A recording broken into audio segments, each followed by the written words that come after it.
El negocio que nosotros tenemos es una actividad empresarial, la más importante del mundo, tiene todas las características de respaldo en la corporación, de los mejores productos, de los mejores desarrollos, de una historia tremenda de 50 años de solidez en el mundo.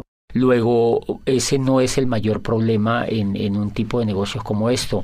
Yo evidencié que aquí había un gran negocio porque tiene un programa educativo muy estructurado y ese fue el que me hizo a mí tomar la decisión de hacer ese negocio. Yo creo que es importante porque si hay una buena o mala educación, eso determina el futuro de los seres humanos. Y cuando yo examino el programa educativo que tiene este negocio, lo que llego a la conclusión es que es lo más importante que yo he conocido. Yo vengo del mundo universitario, he trabajado por más de 8 años como rector de una universidad y he trabajado en el mundo académico por el tiempo que he estudiado y después ya como dirigiendo una institución universitaria, y siempre había cuestionado el modelo educativo tradicional por sus falencias y por las rutinas que ya ha creado a través de los siglos. Cuando conozco el programa educativo encuentro que es muy importante para desarrollar el negocio porque toma a las personas y las transforma, hace una transformación profunda de los seres humanos y les hace creer en sí mismas, les hace evidenciar posibilidades y las hace tomar el control de su futuro. Una de las grandes sorpresas que yo encontré, yo entro como todas las personas a pegarme, digamos, a ese programa educativo porque me parecía siempre que la educación era importante. Cuando yo entro, encuentro que tiene 3 características esenciales. Yo lo he venido estudiando, he venido beneficiándome de él. Esas 3 características son, primero, que es un programa continuo, y eso es muy importante. Esa es una diferencia fundamental entre la educación tradicional y este programa educativo, y es que es continuo. La continuidad radica en que desde que una persona entra al negocio empiezan a educarla y esa educación nunca termina. La persona cuando puede estar ya muriendo, pero la persona tiene la posibilidad de estar estudiando y tiene la posibilidad de estar creciendo. Eso es fundamental. ¿Por qué es fundamental? Porque el modelo educativo tradicional es un modelo que no es continuo. Las personas estudian carreras y terminan las carreras y cultural y psicológicamente esas personas creen que están ya acabadas, que son productos terminados, y difícilmente ellas creen que tienen que seguirse educando hacia el futuro. Normalmente terminan las carreras y las personas salen a buscar qué hacer, pero no hay la concepción profunda de que tienen que educarse durante toda la vida. Aquí de entrada el programa educativo nunca le dicen que es por 3 años, a nadie le dicen que por 6 meses, a nadie le dicen que es por 5 años y a nadie le dice que se va a graduar, porque lo que se busca es el éxito, es el crecimiento de las personas. Y esa característica me parece que es muy importante porque en 1991 en Colombia, el gobierno de Colombia reunió a un grupo de sabios que se llamó precisamente la Comisión de Sabios para la Educación, la Ciencia y el Desarrollo, y de esa Comisión de Sabios hizo parte Rodolfo Ginás, que es uno de los grandes genios que tiene Colombia en la medicina. Él fue el director del Instituto de Neurología de Nueva York. Estuvo en esa comisión Manuel Elkin Patarroyo y estuvo dentro de las personalidades, estuvo Gabriel García Márquez, y esa comisión determinó que, yo recuerdo que en uno de los resúmenes que esa comisión escribió, dice Gabriel García Márquez, que fue quien redactó el resumen final, dice: las condiciones de Colombia están dadas como nunca para el cambio social y la educación será el instrumento maestro. Dice él, pero no es cualquier tipo de educación la que necesita Colombia para transformarse. Dice, necesitamos una educación que sea inconforme y que sea reflexiva, una educación que vaya desde la cuna hasta la tumba, o sea, que sea continua. Dice, necesitamos una educación que nos inspire una nueva manera de pensar y que nos inste a descubrir quiénes somos en una sociedad que se quiera más a sí misma.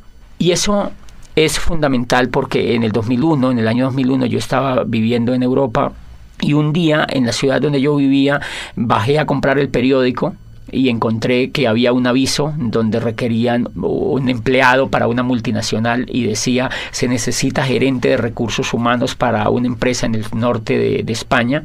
Y a mí me emocionó ese aviso porque yo creía tener posibilidades para aplicar. Cuando yo veo en ese aviso decía abajo: no mayor de 29 años.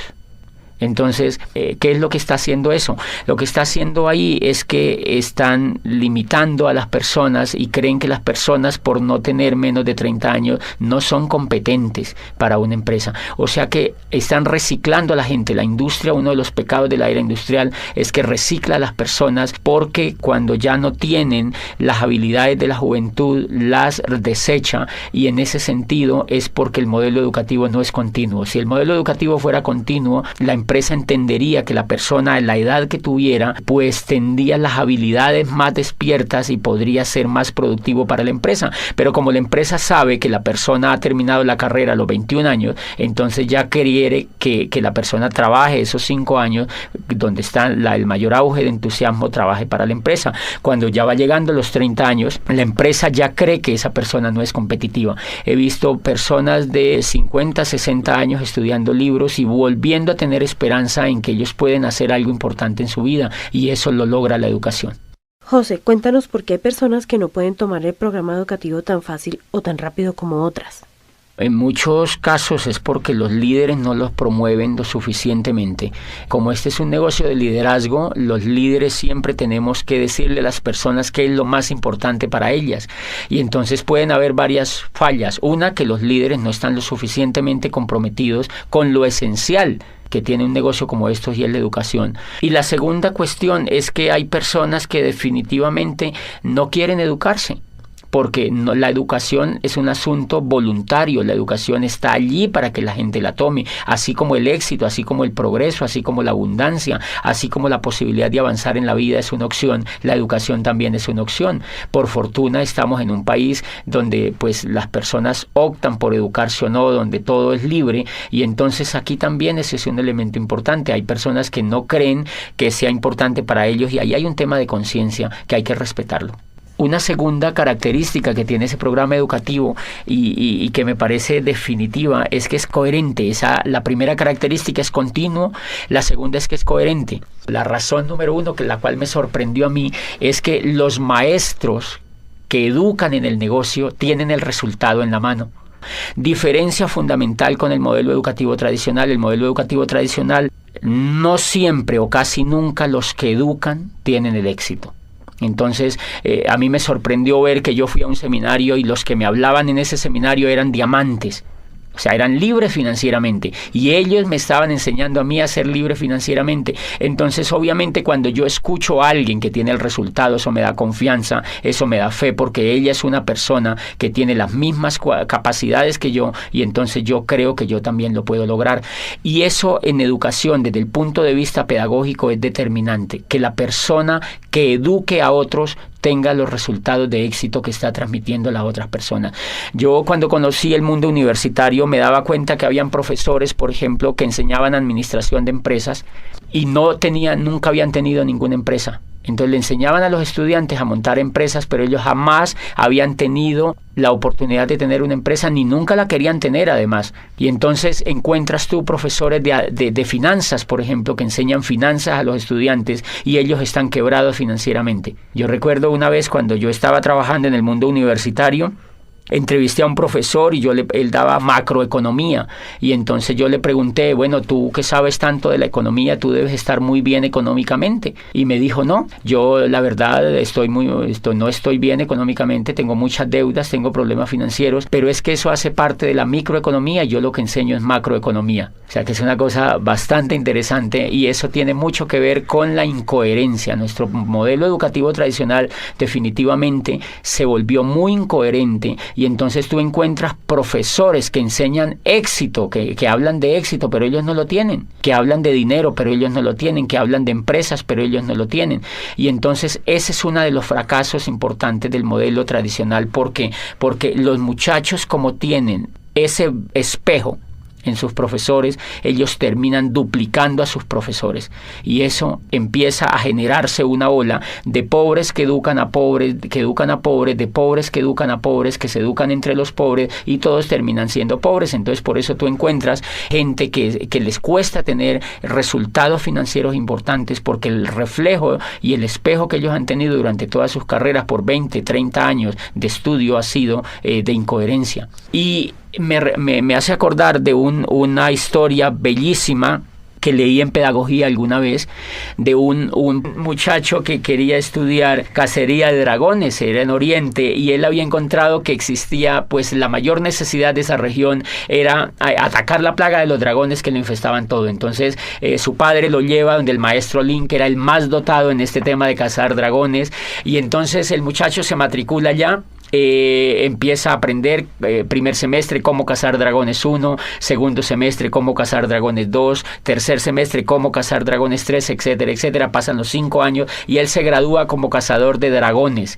Están tan contentos la familia que van a celebrar con él el grado, lo abrazan, se toman fotos, llevan la abuelita, todos los familiares, las tías, los primos, etcétera, etcétera, y los amigos, y brindan ese día porque se gradúa el hijo como cazador de dragones. Estaban tan felices que lo matriculan inmediatamente en la maestría de cómo cazar dragones, profundo ya, una maestría es una especialidad importante, y entonces el muchacho se queda ahí mismo en esa escuela de cazadores de dragones con su maestro dirigiéndole la maestría, y entonces ya empieza a profundizar cómo cazar dragones en el aire, cómo cazar dragones en el mar, cómo cazar dragones pues en la selva, y se especializa y termina la maestría. Vuelven y celebran a los 2 años y medio, 3 años, él termina, lleva 8 años estudiando cacería de dragones, y entonces celebra y sale como magíster en cacería de dragones. Se va al campo a cazar dragones y al cabo de 10 años regresa muy triste, ya más avanzado de edad el muchacho, ya está entrando en los 30 años, 30 y pico de años,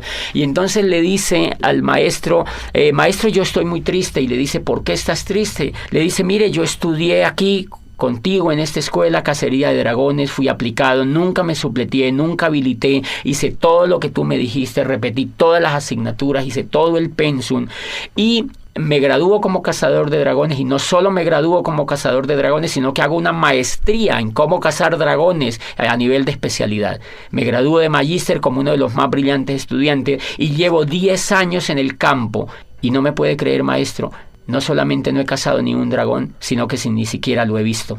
Entonces el maestro se queda viéndolo y le dice, hijo, no te pongas triste. Vamos a hacer lo siguiente, vas a volver al campo durante otros 5 años y vas a trabajar muy duro en cómo cazar dragones. Si al cabo de 5 años no has logrado cazar ningún dragón, se le acercó al oído y le dijo, haz como yo, dedícate a enseñar a los hombres el noble arte de cómo cazar dragones. Me parece que mucho le pasa a la educación tradicional eso. La incoherencia de la educación tradicional en general radica en que el gran cúmulo de profesores que enseñan no tienen los resultados, y entonces duplican la incoherencia, y por eso la gente sale preparada para no hacer nada, porque ellos han visto que los profesores no hacen exitosamente lo que les han enseñado. La coherencia es tan importante en la pedagogía y en la educación en general que en la historia de la raza humana solamente ha habido 2 momentos importantes de éxito en la educación, y esos éxitos han estado ligados especialmente con el valor de la coherencia. El primero se presenta en el siglo de oro de Pericles, en la Grecia clásica, donde allí nace la historia. Imagínense que allí vive Herodoto, y Herodoto no estudia historia, sino que Herodoto hace historia. Herodoto escribe la historia de los griegos, y allí nace el padre de la historia, que es él.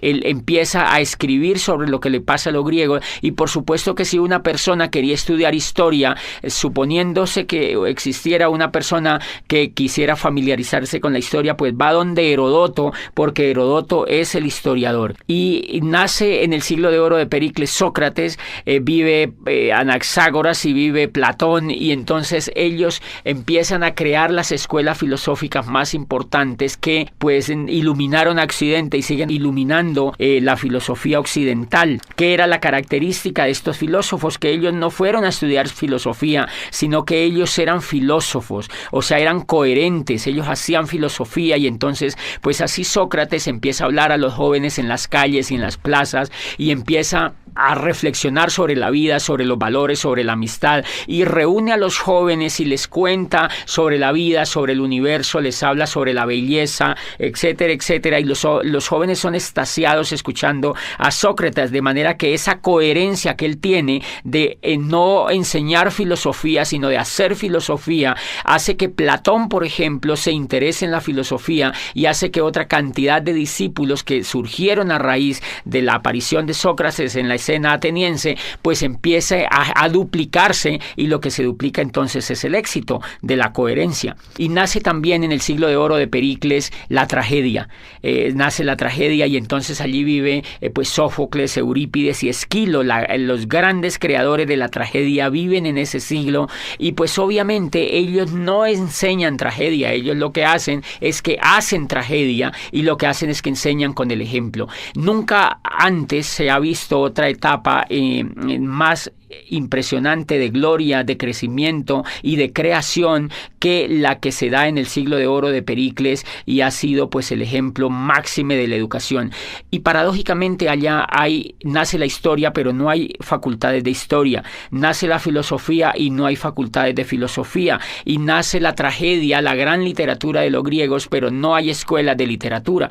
Entonces lo que hay son hechos concretos, hay maestros que hacen las cosas, y otros, si las quieren aprender, pues las aprenden realmente de los que saben. Y eso es tan importante que el otro momento que se presenta en el siglo XVI, prácticamente arrancando el siglo XVI, y es en lo que llamamos el Renacimiento. Allí, en la Florencia renacentista, se da otro milagro de la educación. Allí aparece el arte, aparece otra vez la filosofía renacentista, aparece el descubrimiento de las leyes físicas y de las leyes químicas, y aparece el renacimiento de la política, de la democracia con Maquiavelo. Aparece el planteamiento de teorías políticas que nunca se habían escuchado, básicamente en lo que plantea Maquiavelo, y aparece en el arte Miguel Ángel Buonarroti, aparece Tiziano, aparece Botticelli, y ninguno de ellos va a las escuelas de arte, sino que ellos van al taller de Verrocchio, van donde hay maestros pintando, donde hay escultores, donde hay realmente personas que son coherentes con el arte, y pues ellos han sido los grandes creadores del Renacimiento, la gloria, el espejo, todo el ejemplo que tuvimos hacia adelante en el tema del arte en Occidente. Por ejemplo, fíjense que toda esa coherencia hace que Newton defina su rol sobre la ciencia y desafíe los conceptos que se habían creado a raíz de las creaciones anteriores en el tema de la física. Y lo que se da en ese siglo, en ese siglo del Renacimiento, prácticamente en esa etapa, es que existen personas que son coherentes entre lo que piensan y entre lo que hacen. Nunca antes ni nunca después se presentó otro milagro de la educación tan impresionante como se dio en el Renacimiento y en el siglo de oro de Pericles. Y el último pilar que tiene este negocio es que es humanista. Y el humanismo radica en que el centro de todo el modelo educativo es el ser humano. No es el conocimiento, no es el horario, no son los útiles, no son los maestros, no son los esmeraldas ni los diamantes. Es el centro de todo el ser humano, es la persona que viene a educarse. Entonces, 1, le respetan hasta la decisión de si se educa o no. 2, le respetan hasta cuándo quiere educarse. 3, le respetan el tiempo, porque el programa educativo no tiene horarios. Lo hace la persona en su casa, lo hace cuando se levanta, lo hace cuando se acuesta, lo hace al mediodía. No tiene un horario como hace el programa educativo tradicional, que levanta a los niños a las 5 de la mañana para que se vayan a la escuela y le viola el sueño, le viola la esencia misma de las personas, que es el descanso. Los llevan a estudiar desde la madrugada a los niños con unos horarios determinantes que ellos no han escogido. Entonces el centro en este negocio del programa educativo, y por eso lo hace humanista, es el ser humano, no el conocimiento, no el intelecto, no los libros, no los profesores, no los horarios, sino el ser humano. El ser humano como centro educable hasta el final de los días. Como lo respeta como ser humano, sabe que el ser humano puede crecer desde que está con uso de razón hasta que muere. Y eso es un modelo completamente humanista. El humanismo radica, siempre que se mide un modelo humanista desde la pedagogía, se mide dónde está el ser humano y cómo se le respeta. Este modelo educativo lo que hace es crearle a la persona una inteligencia superior desde lo emocional, le genera esperanza, le genera valores, le genera principios, y todo lo orientado a la educación está basado en los valores intrínsecos del ser humano, ni siquiera en el intelecto, sino en los valores intrínsecos del ser humano. José, ¿qué diferencia hay entre el modelo educativo tradicional y el programa que estamos desarrollando en este negocio?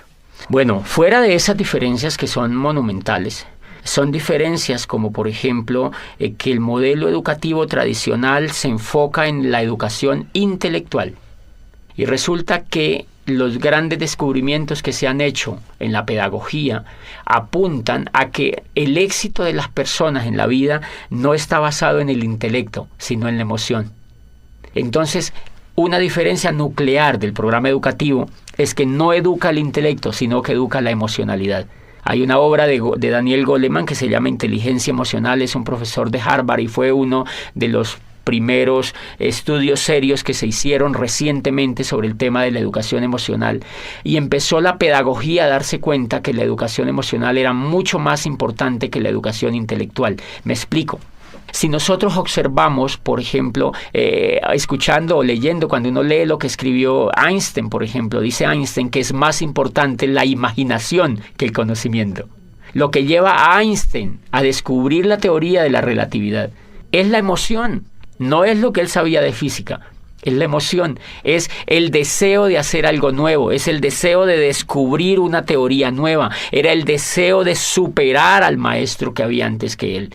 Lo que lleva, por ejemplo, a Newton a descubrir la teoría, la gravedad, todo el tema de la gravitación, es porque él quiere progresar frente a lo que había antes. Lo que lleva a Galileo Galilei a perfeccionar el telescopio de Hans Lippershey y ver las estrellas y decirle al mundo que el centro del universo no era la Tierra, que estaban equivocados y que llevaban 2000 años equivocados, fue el deseo de superar a Ptolomeo, que había existido miles de años antes y que habían educado a la gente con un paradigma que Galileo cree que es falso y lo demuestra. Entonces, fíjense que allí prácticamente no hay juego de intelecto, lo que hay es un juego de emocionalidad. Y si uno examina, es el deseo de superar, es el deseo de traspasar las barreras, es el mismo deseo que tiene el atleta olímpico de superar la barrera de los 100 metros, es el mismo deseo que tiene el ciclista de correr el Tour de Francia y ganarle al otro, es el mismo deseo del Guinness Record de superar. O sea, el ser humano desde que está en la faz de la tierra siempre ha tenido el deseo de ser mejor, el deseo de crecer. O sea que lo que impulsa a los seres humanos no es el intelecto, es la emoción, y paradójicamente la emoción es la que no se educa.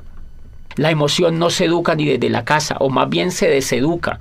Se crean hábitos perversos frente a la emoción, y cuando uno llega a la escuela, lo que menos se le educa es la emoción. Entonces termina uno fracasado porque no le han educado el motor que tienen todos los seres humanos, y es la inteligencia emocional. La inteligencia emocional es lo que logra que una persona como Shakira, por ejemplo, a quien la despreciaban por su voz en el colegio, porque no era competitiva frente a los estándares que la profesora tenía, lo que hace que ella se vuelva en una de las cantantes más impresionantes a nivel mundial es la fe que ella tiene, es la confianza que tiene en ella misma, es la esperanza en el futuro que ella tiene, y es la capacidad que ella tiene para transformar los hechos que la rodean. Eso no es intelectual, eso es emocional. Gabriel García Márquez, desde que entra al mundo universitario aquí en Bogotá y estudia en la Nacional, él, de una lo que ve es que él no iba a ser un buen abogado y que el modelo que lo estaban metiendo educativo no le convencía. Él se retira de la universidad, y lo que lo lleva a hacerse el mejor escritor del mundo es el deseo, es el sueño,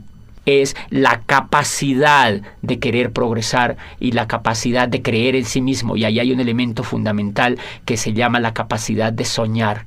La capacidad de soñar es un elemento emocional. Y si ustedes examinan, esa es una diferencia importante. El sueño, por ejemplo, está prácticamente vetado en la educación tradicional. Tú estudias 20, 30 años en la educación tradicional y normalmente a ti nunca te hablan de sueño. Nunca tú ves a un profesor hablándote de que es importante soñar. Nunca te hablan de que es importante soñar, porque ese elemento es casi cursi en la educación tradicional. Y si tú examinas todo el progreso de la historia de la raza humana, tú encuentras que los únicos que han transformado el universo han sido los soñadores. Entonces, si los soñadores han sido los que se inventaron la física, la química, la matemática, la astronomía, la música, la literatura, los que han dado los grandes avances han sido los soñadores, ¿por qué la educación no habla de sueños? ¿Por qué el sueño está prácticamente vetado? Y a uno no le hablan de sueños en la educación tradicional, a uno le da el sueño. Pero realmente allá nunca ve uno, en general uno no ve profesores soñadores. Y me llama la atención eso porque uno de los elementos importantes, la diferencia de los seres humanos con los animales, es que los seres humanos se difieren en que los seres humanos somos soñadores. Los animales no sueñan. Los animales vienen programados genéticamente para repetir lo mismo que ha hecho su especie a través de miles de años. La abeja repite el mismo panal, la hormiga repite el mismo hormiguero, el cerdo repite el mismo comportamiento de los otros animales. Y entonces, si la diferencia de los seres humanos con los animales es soñar, quiere decir que un modelo educativo que no nos enseñe a soñar no nos está humanizando, sino que nos está animalizando. Cuando yo entré a este programa educativo y encontré que el centro de todo el programa educativo era hablar de sueños, era volver a poner a la gente a soñar, era diciéndole a la gente, tú puedes lograr lo que tú quieras, tú puedes construir el futuro que tú quieras, tú puedes aprovechar este vehículo y cambiar la historia de tu vida, tú puedes imaginarte un futuro mejor. Ahí me di cuenta que estaban humanizando al ser humano. Y entonces me di cuenta que llevaba yo 20 años acercándome más a la raza animal que a la raza humana mediante la educación. Esa es una trampa que la educación tradicional no ha descubierto todavía y que hay intentos por progresar, pero es tan grande. La educación tradicional lleva más de 800 años haciendo lo mismo y no la han cambiado prácticamente ni un ápice. De manera que hay que entenderla, es un modelo muy complicado de cambiar, pero nosotros podemos hacer cosas por los demás y yo pienso que la labor que está haciendo el modelo educativo de este negocio pues es impresionante, porque en lugar de cuestionar lo que ya hay, hacemos realidades los sueños de muchas personas con una herramienta que es verdaderamente revolucionaria desde allí. Y los sueños son emocionales, ese es un elemento. Otro elemento como ejemplo es la confianza. Si tú te das cuenta, los Estados Unidos de América en estos momentos han entrado en una recesión. ¿Qué es la recesión? Carencia de confianza en la economía. No es que no tengan dinero, lo que pasa es que no quieren invertir el dinero. Los bancos no quieren prestar. ¿Por qué no quieren prestar? Porque no tienen confianza. ¿Por qué no quieren comprar finca raíz? Porque no hay confianza. ¿Por qué no hacen negocios como antes? Porque no hay confianza. O sea que el elemento, por la confianza se cae la bolsa de valores de Nueva York. Por la confianza, imagínate, la confianza no es intelectual, es emocional. Y entonces si la confianza es la que es capaz de mover la economía del mundo, ¿por qué no se educa en la confianza? ¿Por qué no se educa a los niños a que sean confiables? Si ustedes observan afuera, se van a dar cuenta que las personas que tienen éxito es porque son confiables. Las personas que no tienen éxito es porque no son confiables. El éxito económico y el éxito en todas las etapas de la vida radica en la confianza. La confianza que la familia le tiene a uno determina el éxito que uno tiene con la familia. Si uno no es confiable, ni la misma familia lo apoya. O sea, ¿qué quiere decir? Que la confianza es un factor determinante en el progreso de los seres humanos y nunca se enseña. Claro, cuando una persona se vuelve confiable, puede progresar en todos los aspectos de la vida. Y ese es un elemento. Este negocio educa en valores, en volver soñadores, en el valor de la imaginación, en el valor de la confianza, en el valor del perdón, en el valor de la asociación, que es fundamental.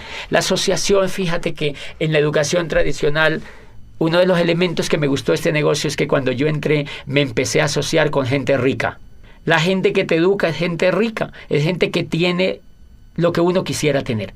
La educación que yo había tenido me asociaba era con gente que no tenía los resultados. Entonces, obviamente, si las personas se asocian, si una persona se asocia con gente que viola la ley, esa persona le da por violar la ley. Si una persona se asocia con gente fumadora, se quiere volver fumador. Igual, si una persona se asocia con gente rica, se quiere volver rico. Si una persona se asocia con gente pobre, se quiere volver pobre. Porque Dios los hace y ellos se juntan, dice el dicho. Entonces tú encuentras, claro, si una persona es educada en un medio pobre, donde no ve resultados, la persona lo único que va a duplicar es pobreza. Este modelo de negocio tiene la facultad de asociar a las personas con gente que tiene resultados de abundancia y entonces eso se pega en las otras personas. Por eso crea como una especie de ambiente donde hay muy fácil la posibilidad de la duplicación, porque las personas siempre están viendo resultados y siempre están viendo posibilidades y siempre están viendo coherencia y siempre están viendo progreso. Otro elemento importante es que cuando uno se asocia en este negocio, uno encuentra gente que no se queja, gente que no habla de pobreza, gente que no te habla de crisis, gente que no te habla de fracaso, gente que no te habla de pérdida. Acá siempre te van a hablar de ganancia, de prosperidad, de abundancia, de riqueza, de amistad, de perdón, de valores, de familia, de crecimiento. Entonces, obviamente, si te están hablando todo el tiempo de eso y tú lo vives, a ti eso se te va pegando y te dan ganas de ejercerlo en tu vida. ¿Tú consideras que este programa educativo es importante para un negocio multinivel? Sí, totalmente definitivo. Y una de las diferencias que tiene, digamos, montar un negocio de network marketing con montar un negocio tradicional es que el que monta un negocio tradicional, primero, en la universidad no le han enseñado actitudes de ser empresario. La diferencia entre una persona que es empresaria y alguien que no es empresaria es la actitud. Por ejemplo, la persona que nunca ha sido empresaria, no importa que haya estudiado administración o que haya estudiado negocios, es que esa persona normalmente viene llena de miedo. A ella le da miedo arriesgarse, y el riesgo es emocional. Como nunca ha sido educada en emoción, no ha tenido inteligencia emocional alrededor de su educación en general, esa persona vive llena de miedo. Por eso se ha ido a estudiar una carrera, porque la persona no realmente, si quisiera ser empresaria, creo yo que no se iría a hacer una carrera, porque si usted examina, los más grandes empresarios del mundo no han estudiado carreras. Para ser empresario no se requiere información intelectual, se requiere tener valores de empresario, y eso no lo enseñan en el sistema educativo tradicional. Todo el negocio aquí es quitarse el miedo.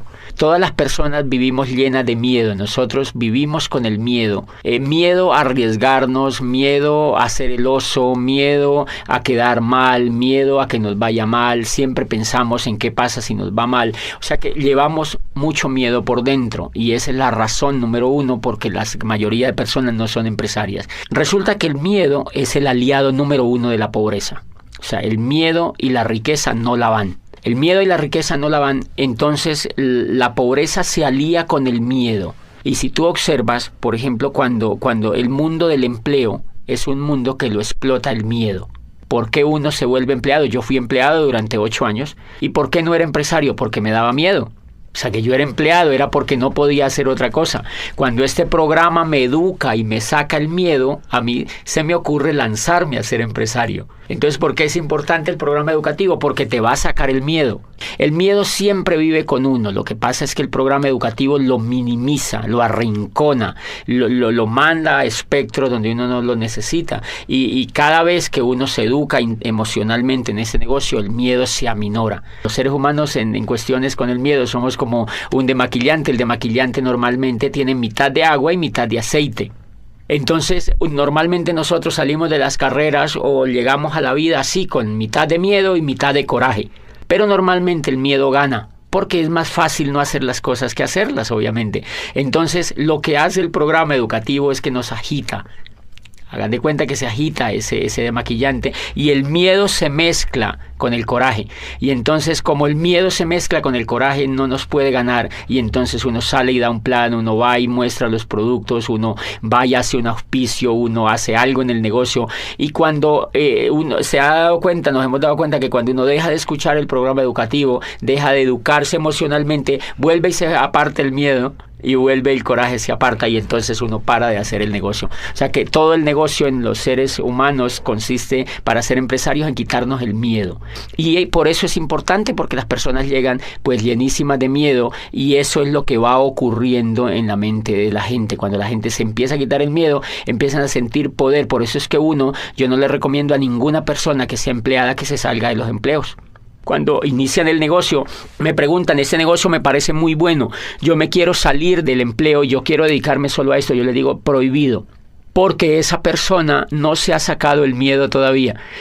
No le recomiendo tampoco, porque si esa persona ya se hubiera sacado el miedo, ya mínimo era platino en ese negocio, o era esmeralda, o era diamante. La razón por la cual no ha calificado es porque tiene miedo. Entonces es muy recomendable que las personas se vayan sacando de a poquito el miedo, y que valoren sus empleos, que se vuelvan buenos empleados, es decir, que hagan bien sus funciones, pero poquito a poco se van quitando el miedo. Y cuando se quiten el miedo, se quitan al jefe también, pero antes de que se quiten el miedo no se lo van a poder quitar. Entonces es fundamental, y además las emociones, la excelencia, dice Aristóteles, no es un acto sino un hábito, y lo que busca este programa educativo es volver a la gente excelente. Y entonces, ¿por qué hay que pegarse al programa educativo? ¿Por qué es importante para un empresario? Porque le va a quitar el miedo y porque le va a generar el hábito de la excelencia. Y eso no se genera en un día, tiene que generarse en un proceso. Bueno, José, entonces, ¿qué le dirías tú a aquellos empresarios que ven el sistema educativo como un gasto? Bueno, más que decirles es como evidenciar qué es lo que pasa normalmente con un empresario nuevo que ingresa al negocio y no es que no le guste, porque a ellos les gusta, lo que no les gusta es pagar. Entonces, porque el programa educativo tiene un costo, si tú observas la carrera que has hecho, eso te ha sacado dinero y tiempo, mucho dinero y mucho tiempo, y tienes que evaluar los resultados que tú tienes con eso que has hecho. Luego acá, si tienes un programa educativo que es altamente competitivo, que es diferente a lo que has hecho y aquí vas a construir el futuro, pues lo menos que puedes hacer es pegarte al programa educativo. Porque la gente no se pega. La gente no se pega porque está acostumbrada a no invertir en su mente. En general, la gente hace las carreras porque todo el mundo las hace. En general, la gente va a las universidades porque si no va a las universidades, los papás lo recriminan. Entonces, es como un poco para dónde va Vicente, para dónde va la gente. Porque es culturalmente aceptable que un pelado salga de la universidad y lo primero que la mamá se queda viendo es, bueno, salga del colegio y ahora ¿cuál universidad va a entrar? Es un imperativo social. Pero normalmente ellos no están interesados en invertir. Ellos no están interesados en general, sino que la cultura los avienta a eso.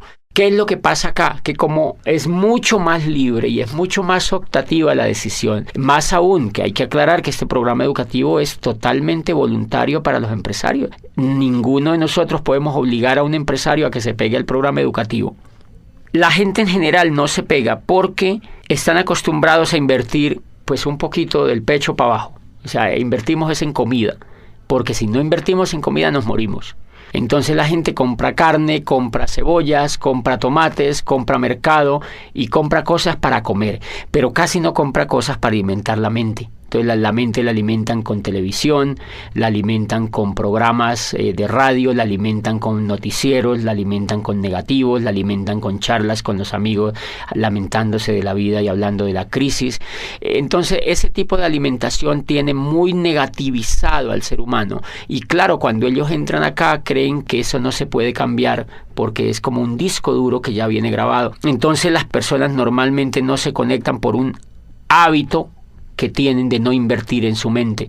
Entonces lo que uno tendría que ayudarles es a que ellos tomen el hábito de invertir en su mente, porque si no toman el hábito de invertir en su mente no hay absolutamente nada que hacer con una persona, porque yo creo que si una persona no se pega al programa educativo, pues tiene muchas dificultades en generar un negocio próspero. Puede hacer un negocio minorista, pero no puede hacer pues un negocio próspero. Entonces yo les recomiendo a todos los empresarios que se peguen al programa educativo y que hagan todo lo que les dicen sus líderes, sobre todo los líderes que ya tienen los resultados. José, ¿tú crees que una persona siendo profesional le sea más difícil entrar a este sistema educativo? Yo creo que eso depende mucho de la actitud de la persona empresaria que entra al negocio. Hay muchos casos de profesionales con una excelente actitud para educarse, pero tenemos montones de casos de profesionales que ven el negocio y son renuentes al conectarse al programa educativo. ¿A qué acuso yo esa renuencia? Creo que esa renuncia tiene que ver con lo que ellos creen que son. Como ya son médicos, como uno ya es abogado, como uno ya es ingeniero, entonces uno se cree producto terminado. Y ellos no tienen la culpa, ellos así los han hecho creer. Eso se lo ha hecho creer todas las décadas que llevan de estudio y los grados que les han dado. Entonces se creen productos terminados y creen que esto es un jueguito, que esto es una cosa allí pues como para decidirlo de manera sencilla. O sea, no creen que sea tan importante porque se creen productos terminados. Pero cuando ellos van, digamos que entra un ingeniero, yo he tenido casos de ingenieros civiles que me dicen, yo entro a eso y eso me gusta y yo sé que eso es espectacular como negocio. Y empiezan a dar planes, y empiezan a trabajar, empiezan a querer auspiciar, empiezan a querer construir el negocio y se frenan. Y vuelven a mí y me preguntan, no sé qué es lo que me pasa. Lo que pasa es que yo voy donde la gente y me dice que no, yo a veces contacto a la gente y me dejan plantado. Y obviamente para un profesional de esos, pues un resultado de eso lo golpea. Cuando yo los escucho me dicen, no tengo resultado, yo le doy y le doy y le doy y no avanzo, entonces yo advierto muchas cosas. Él se empieza a dar cuenta de que le falta algo que él no sabía que le faltaba. Y es, por ejemplo, coraje, disciplina, perseverancia. Él se quiere rajar, por muy ingeniero que sea, él se quiere rajar al segundo mes. O sea que él en ese momento le está faltando inteligencia emocional. Él es buen ingeniero, pero como empresario no tiene inteligencia. Entonces, él en ese momento, antes de conectarse al programa educativo, él no se da cuenta que le falta la inteligencia emocional suficiente para ser empresario. Entonces, creo que esa es una de las razones. El sentirse producto terminado, fíjense que la ignorancia, decía Platón, no es un estado de escasez, sino un estado de llenura. Y entonces cuando uno es profesional, uno se siente lleno, uno se siente que se va a comer el mundo, uno cree que ya todo lo sabe. Entonces que nadie le puede venir a enseñar otra cosa. Y dice Platón, ese es el peor pecado que se comete frente al conocimiento, porque la ignorancia, dice, si fuera un estado de vacío, pues simplemente bastaría con llenarlo y se solucionaría el problema. Dice, pero como es un estado de llenura, lo que la persona tiene que vaciarse de todo lo que no sabe, de lo que cree que sabe, pero que no lo sabe, para que pues se vuelva un poco noble y empiece a aprender otras cosas.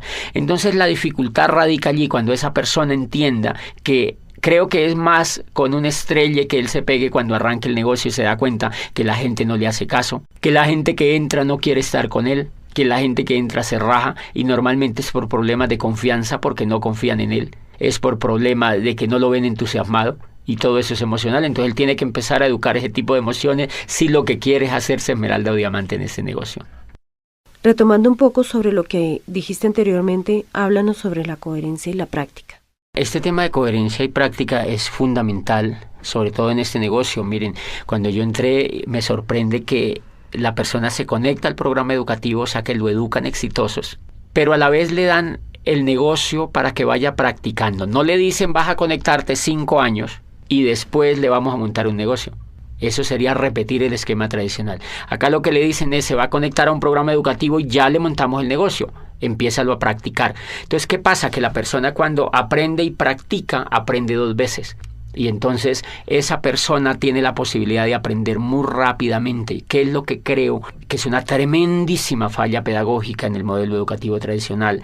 Y es que a las personas se les hace ir, mire, si tú sumas, uno va al antejardín, al jardín, a la media vocacional, a la escuela, al bachillerato, y termina haciendo posgrados. Y si tú examinas durante esos 20 o 25 años, tú nunca has practicado nada. Entonces, en pedagogía existe un tema tremendísimamente desarrollado hoy en día que se llama la programación neurolingüística, y es que de acuerdo a al modelo de pensamiento en que tú estés enfocado, aprendes ciertas cosas o desarrollas ciertas habilidades o no. ¿Qué es lo que yo veo en la educación tradicional? Que como uno entra desde chiquitico hasta los 20 y pico de años, son 20 y pico de años en la educación tradicional, y el componente que existe es que uno no hace nada. Entonces, eso es una programación neurolingüística indirecta o casi directa. Como tú no haces nada durante 20 y pico de años mientras te estás estudiando, adivina qué aprendes a hacer. Nada. Y por eso es que después, ya cuando uno realmente empieza a aprender a hacer algo exitoso, es cuando ya está viejo o cuando ya está de mayor edad, porque ha pasado la mayoría del tiempo sin hacer nada. En cambio, una sorpresa tremenda en este negocio es que cuando la persona ingresa al negocio, le montan un negocio para que empiece a practicar. Entonces él ejerce el tema de aprender mediante el error. Aprende, practica y comete errores. Aprende, practica y comete errores. Entonces él mismo va viendo cómo es que él mismo tiene que superar los obstáculos, porque él mismo es el que está practicando. No otro por él, ni en piloto simulador, sino en la realidad. Él sabe que cuando raja a una persona, por ejemplo, es porque es mal comunicador en muchos casos. Él sabe que cuando contacta y no logra auspiciar a la persona es porque es un mal comunicador. Entonces aprende que él tiene que mejorar esa habilidad de comunicarse mejor, etcétera, etcétera. Pero realmente lo importante allí es que la teoría y la práctica van completamente hiladas desde el primer momento. Y bien, eso hace pues que hayan tremendas posibilidades de éxito. Yo mismo me pongo a examinarme. Yo estoy durante 20 y pico de años en la economía tradicional y en la educación tradicional. Y el éxito en lo que yo hago, pues en lo que yo quería hacer con mi vida, era mínimo, realmente mínimo, tanto que al nivel de frustración me había llevado. Este programa educativo, en 4 años, ha logrado lo que ningún programa educativo pudo hacer con la vida mía. Por eso pienso que el valor tremendo que tiene y el valor pues lo tiene muy, muy empotrado en la coherencia. ¿Cuál sería tu mensaje final para los empresarios? Bueno, yo creo que redondeando esto, Sonia, es pues entender un poco que infortunadamente en el mundo tradicional no hay modelos educativos que cambien a la gente de cuadrante. Por eso tú encuentras personas en la economía tradicional que montan negocios, trabajan unos años, se quiebran. Imagínate que la Cámara de Comercio tiene unas estadísticas donde dicen que el 95% de los negocios de las empresas que se montan se quiebran en los primeros 5 años. Pero nadie se ha puesto a investigar por qué es que se quiebran. La mayoría de la gente le echa la culpa a la economía, al modelo económico, a la falta de posibilidades, y eso no es real. Entonces las personas montan los negocios, duran 5 años trabajando en ellos, se quiebran, recogen lo que les queda, montan otro, vuelven y se quiebran, recogen lo que les queda, intentan ya con otro, y cuando ellos se dan cuenta que como que no funciona nada, le echan la culpa al gobierno, le echan la culpa al país donde viven, y dicen, no, yo me voy para Europa, yo me voy para los Estados Unidos, y terminan en España, allá haciendo otra cosa, y no se dan cuenta que el problema no era ni de la economía, ni de la familia, ni del gobierno, ni del país donde vivían, sino que el problema era lo que ellos tenían en la cabeza. Entonces, como ellos se llevan la cabeza para allá, el problema sigue, pero en España. Entonces, eso que nos está diciendo, que si un país quiere tener riqueza, un país tiene que enfocar su educación en que la gente se cambie del cuadrante, de que se cambie de un cuadrante de empleado o autoempleado y que se vaya al cuadrante de ser empresario. Por eso yo insto a los empresarios de América Latina a que motiven a las otras personas que conocen a que se peguen a un programa educativo que en el fondo lo que va a hacer con ellos es cambiarlos de cuadrante para que logren no solo el éxito en este negocio, sino en cualquier cosa que ellos pues emprendan en la vida.